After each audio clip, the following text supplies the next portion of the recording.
This one is inspired by the fact that I got stew meat at 50% off. So we're making stew. My girlfriend's daughter wanted more cooking with Donna. Here we are, more cooking with Donna. You need a large roaster. Everything's gonna go in the roaster. I like to use a separate cutting board for my meat. That way I can just wash it easily. You need to go through your stew meat and cut things uniform in size, because some pieces will be too big and will need to be cut down. Some pieces will be just right.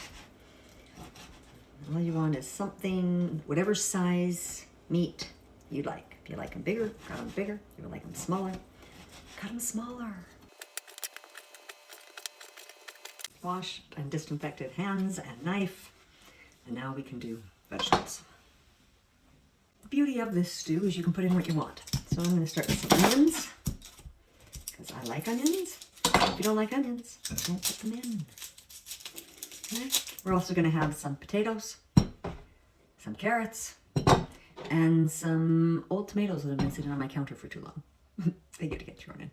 The trick with the vegetables is everything needs to be cut the same size. So whatever size you've done your meat, do the same with your vegetables. Ooh, those strong onions. Just throwing everything in the same pot. I do not bother peeling. It's all gonna get cooked up. It's gonna be great.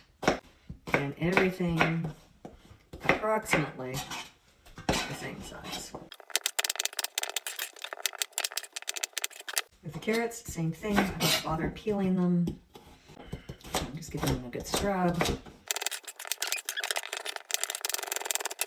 Those are really soft. Like I said, they've been sitting on my counter for a bit. They just need to be used up. And this is a great thing to use up vegetables in. These are going to cook down to almost nothing, so we don't have to be fancy with them. Like I said, super soft. Now you can be done here with your vegetables in whatever quantities that look good to you. I have some Thrive that was gifted to me that I need to start using up, and so I'm going to put in some green beans, cauliflower, and zucchini.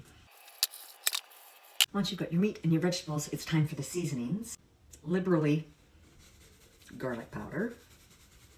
Again, if you want to use garlic or fresh garlic, great, fantastic, do you. Any kind of Italian seasonings you want. So I've got some basil, oregano, and you can tell how specific I'm being with these measurements. A little bit of cumin is always lovely. And I like cumin, so I like to put it in stuff. A couple of bay leaves, especially because mine are little, so I'll put at least 2 in there.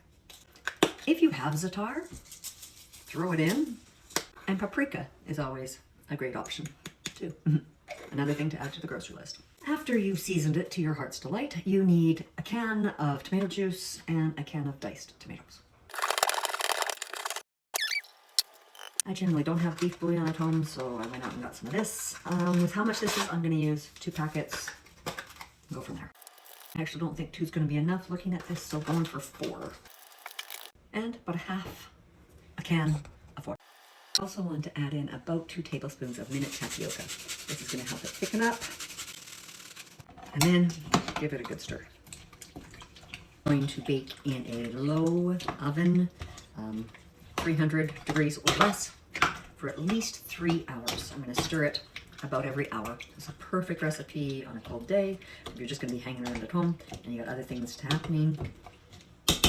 Yeah, that's how it begins. And I know some of you are thinking, what about the salt? Don't salt it. You got to salt it about halfway or 3/4 of the way through cooking once you've tasted it.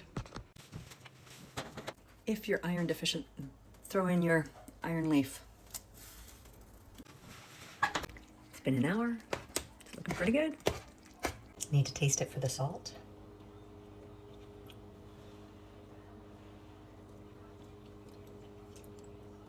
A little bit. You see how it's gotten darker and thick? It's done.